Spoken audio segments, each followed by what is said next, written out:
The defeat for Labour in the Caerphilly by-election was as disastrous as it was predictable. Although it was an election to the Senate, not Westminster, the result sent shockwaves through what has been a Labour stronghold since 1918. Under Starmer's leadership, Labour managed just 11% of the vote on Thursday, perhaps the most catastrophic by-election collapse ever for a governing party. Commentators have called it cataclysmic, devastating, historic, and every one of those descriptions fit. As recently as 2017, under Corbyn, Labour took over 54% of the vote there. Now, only 1 in 9 voters backed them, leaving Labour a distant third behind Plaid Cymru and Reform. The Tories with their meagre 2% are hardly worth mentioning, as their presence in this area has always been marginal. Next year's Senate elections will be the first held under proportional representation. If Caerphilly is any indication, Labour faces near extinction in Wales, once a heartland of working class support.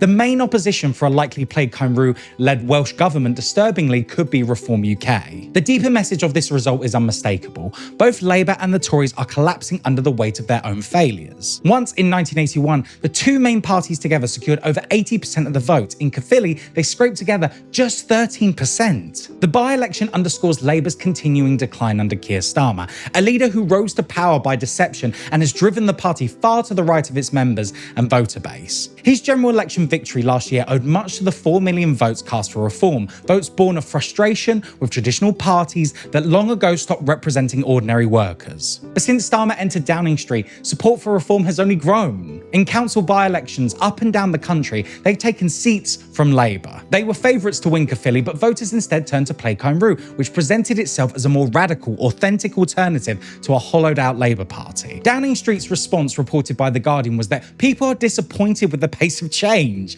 That's a breathtaking understatement. It isn't the pace of change that angers people, it's the absence of change, particularly for working class people who have seen nothing improve in their lives since Labour took office. The poor continue to get poorer while the rich grow richer. Apart from a few cosmetic reforms, nothing of substance has changed. There's been no challenge to inequality, no real relief from austerity, and no new hope. The rise of Reform cannot simply be dismissed as racism. The 4 million people who voted for them last year are not all bigots. Many are desperate, disillusioned, and angry. They see full-time jobs that don't pay the bills, collapsing public services, and unaffordable housing. They're furious that the people in charge from both Labour and Tory benches seem entirely detached from reality. Farage and Reform cynically exploit these frustrations, pointing the finger at migrants and stoking division, but the anger they tap into is real, and Starmer's attempt to outflank them by embracing their rhetoric is a fool's errand. From waving the Union Jack to hardening immigration rules, he's tried to copy Reform's message, but you can't beat them by becoming them. Reform can only be defeated by confronting the actual issues that drive their rise: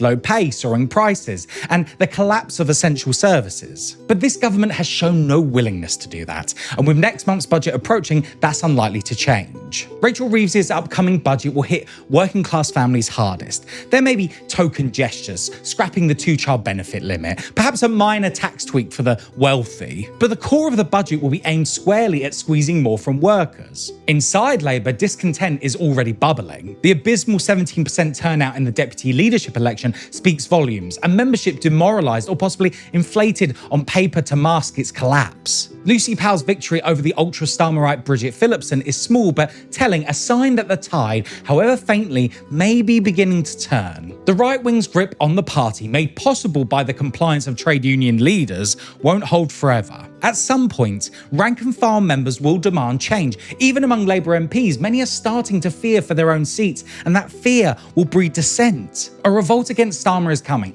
not a matter of if, but when. And by the time it arrives, the political landscape may have shifted beyond recognition. Alternatives are already emerging to Labour's left, from the Green Party, now partly fueled by exiled Labour members, to new formations like Your Party and, of course, Plaid Cymru in Wales. What happens next is impossible to predict, but one thing is clear: while the government stumbles on, clinging to a failing capitalist system, the Labour Party itself will not escape unscathed. Caerphilly marks a nail in the coffin of Labour's right wing, and we can only hope it won't take too many more to seal it. Thank you very much for watching. Don't forget to subscribe to the channel and visit www.lefthorizons.com to read the full article and sign up for our newsletter. You can also listen to this and other editorials or articles on Spotify or your favourite podcast platform. Just follow the link in the description below. I'll see you in the next video. Bye for now.